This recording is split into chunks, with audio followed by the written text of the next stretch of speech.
People don't understand their natural advantages, and they don't use them. So that's bad, number one.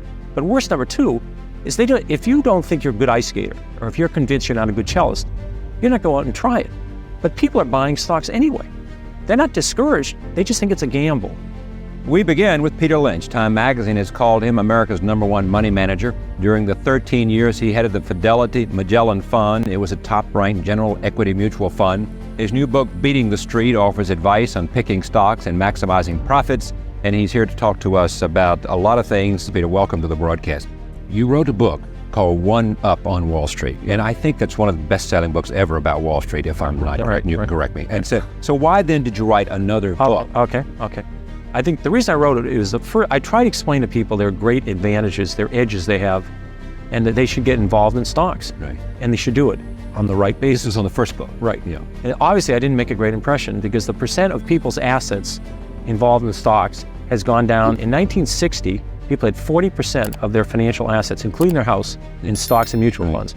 In 80, that was down to 25%. It's now down to 17%. And why do you think that is? Well, I think people, in the decade of the 80s was the best decade this century for stocks.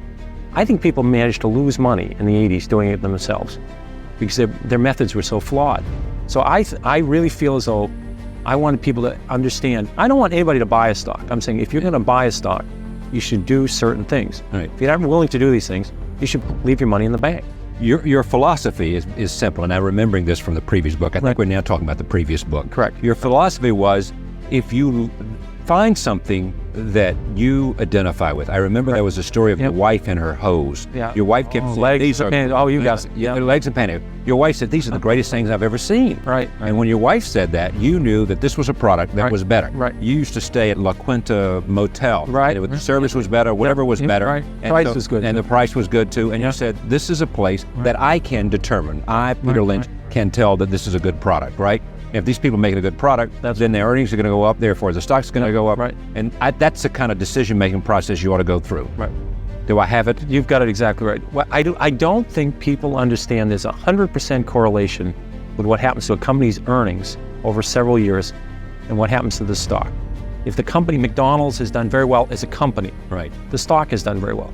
People worry about too much money supply, what's happened to the price of oil, who's the president, who's being nominated for the Supreme Court, it's the ozone layer. There's nothing to do. McDonald's earnings go up the next 10 years, the stock will go up. Yeah, but what they will say to you, Peter, is that, as you know, and why am I telling you this, but it's fun to tell you this, they're telling you that these other things influence the amount of earnings of a particular company. Yep. If we're in a recession, people are not going to spend as much money on going to the movies or whatever they do. Right. And therefore, you got to pay attention to these other things because they impact on earnings. They are very important, but you have no idea of knowing what they're going to do. Alan Greenspan's the head of the Federal Reserve. Right. He cannot predict interest rates.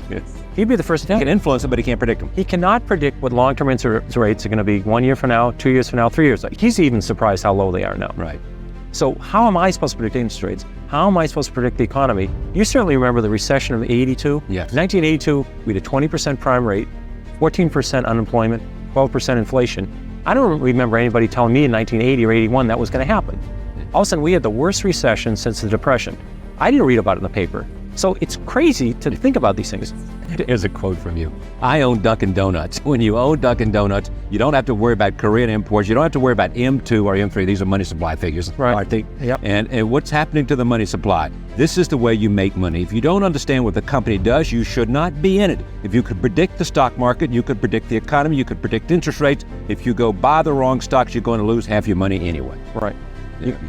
I'm saying people have natural advantages. Let's say what you do for a living is you're involved in the restaurant industry. Right. You supply paper products. You supply kitchen equipment. You help build restaurants. Right. You saw McDonald's. You saw Chi-Chi's. You saw Chili's. You saw Cracker Barrel. You saw Dunkin' Donuts, Kentucky Fried Chicken, Taco Bell. These were success stories. These were 40-fold. You made 40 or 50 times your money. You don't need to make that kind of money many times in your life, right? No. That's all you had to do was follow the restaurant industry. People are in industries. They're in the publishing industry. They're in the chemical industry, the paper. Why don't they just stay with that industry? You only need a few stocks a decade. How many good stocks do you need a lifetime? Instead of people that are in the restaurant industry, they're buying biotechnology stock. The people in the chemical industry, the people in the chemical industry are buying oil stocks. Right. It's absolutely absurd. People don't understand their natural advantages, and they don't use them. So that's bad, number one. But worse, number two, is if you don't think you're a good ice skater, or if you're convinced you're not a good cellist, you're not going out and try it. But people are buying stocks anyway. They're not discouraged, they just think it's a gamble. So therefore they go forward and they bet on one stock for a week and a half, and it goes up and they make $2 on it. Then they sell it and they buy something else. When 3 years is over, all they've done is generate a lot of commissions. They've probably lost money. That's a mistake. So your advice is what?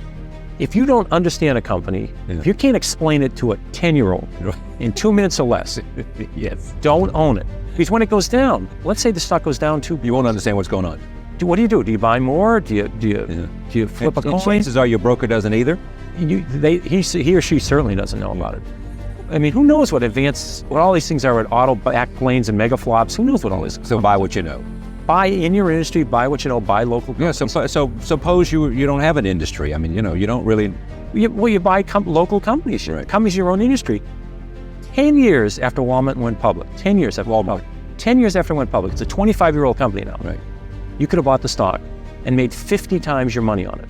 50 times. This is if you bought it 10 years After it was public already. It already gone up 5-fold. So you could have made 250-fold. But I'm saying, let's say you were in a town, they came into it and they said, boy, these prices are great. They're doing terrific. I like the bargains. You checked it out. You spent a little bit of work on it. Yeah. I mean, people are very careful. When they buy a dishwasher, they do some research. They'll put $10,000 in some stock they hear on a bus. So if you did a little bit of research, you say, Walmart's only 10% of the country. They're not even saturated there. Why can't they go to the rest of the country? So is this is more of the same? Is it what it is? It's more of the same. Plus, I show examples. It's a touch more detailed. It actually shows me in action. Right. I picked 21 stocks early in 1992. Right. Some work, some don't. I follow those companies. Some of the companies, the fundamentals deteriorate. Some they improve. I watch those companies go through the year. I also explain the retail industry. I try and make it very simple. And I talk about a wonderful example. Is a 7th grade class. Yeah. The teacher of that read my book, and my first book that you were talking about. You and I did a show on that in Washington. Right. You remember that show? This is a long time ago. She read the book, and I said, if you made it through 5th grade math, you can do it in the stock market. Yes. She says, okay. She started teaching it in 7th grade, 7th grade class. These kids had to study companies. They had to look at their balance sheets to see if they're solvent. Yeah. And they picked stocks. These stocks were up 69% over 2 years when the market was up only 20. And they picked stocks like Limited, they picked The Gap, they picked Walt, they understood these companies. They also picked IBM. I lost money on that too. I mean, everybody makes mistakes. Everybody did, yeah. But I'm saying this was a school, St. Agnes School in Arlington, Mass. But in addition, in the decade of the 80s, there's 8,000 investment clubs. These are amateur sort of average people just investing. These investment clubs, 62% of them, of these clubs, beat the market. In the decade of the 80s, only 25% of professionals beat the market. Let me go back to one other subject. You're coming back to Fidelity, aren't you? Just going to do something. When I finish this book, I've been working about 1 or 2 days a week the last year and a half on this book. Right. Now I'm done with the book. I'm going to go back to maybe 1 day a week, working with the younger analysts, just listening to them, talking to them. I'm not telling them to buy Xerox, to sell Xerox. Lifestyle. Not totally. I'm not going to run another fund. 13 years was plenty of running a fund. I'm just going to work with younger analysts. Let them ask questions. I'll ask them questions. It's going to be a lot of fun. Now, do you manage any money for anybody other than yourself? No, I manage money with other people for some charities. Right. But no, I don't manage anybody's accounts. You're not doing some mutual funds? No, zero. No, nothing. I'm out. Cold turkey. No. All right. Cold turkey. Cold turkey. Now, are you happy you did this? I'm obviously delighted. It's good. And you like your new life? Oh, it's fabulous. Right. Yeah. 4 or 5 years ago, you just said, I'm managing all this money. I'm going to quit. Yep, that's right. And you went to do what? Well, actually, I wanted to spend more time with my wife and my children. Right. And it was an interesting situation because I loved my job. I adored my job. Right. And I liked outside activities. And when I was young, I wasn't involved in charity work until I was 30. Yeah. No activities. Younger children, you just read them a book and good night moon and they fall asleep and it's all over. When they get older, there's more time involved. So I enjoyed the family. Mm-hmm. But I was leaving for work at 6 in the morning. I was getting home at 7 o'clock at night, 6 days a week. This was in Boston? Yeah, traveling 14 days a month. It was just too much. So I said, I said, that's it. I can't take it. And fortunately, I'd made enough money to say I could give up the job. So I didn't have to give up the family or the outside activities. And so what happened then? So you did what with your life? Well, I cut back from about a 90 hour week to a 40 or 50 hour week. And in the morning, I make breakfasts and lunches for the kids. And I do the spelling words and the Spanish words. Yes. And Carolyn does the math and the science. And I see Carol in the morning and off I go to a place. You have to go, in my opinion, you have to go somewhere to do something. If you stay at home, you wind up answering the telephone or watching cartoons, so or falling asleep, taking a nap. So she does the hard work, and I go. Fidelity gave me an office. I have a secretary, and I spend majority of the time working on charity things like inner city schools, inner city libraries, inner city housing. Help people manage their money, or no, not at all. Just some of the charities I'm on the investment committee of some of the Museum of Fine Arts. I'm involved in Mass General Hospital, Boston College, and United Way. But all the extra things I added to were real hands-on, actually being involved in charitable activities.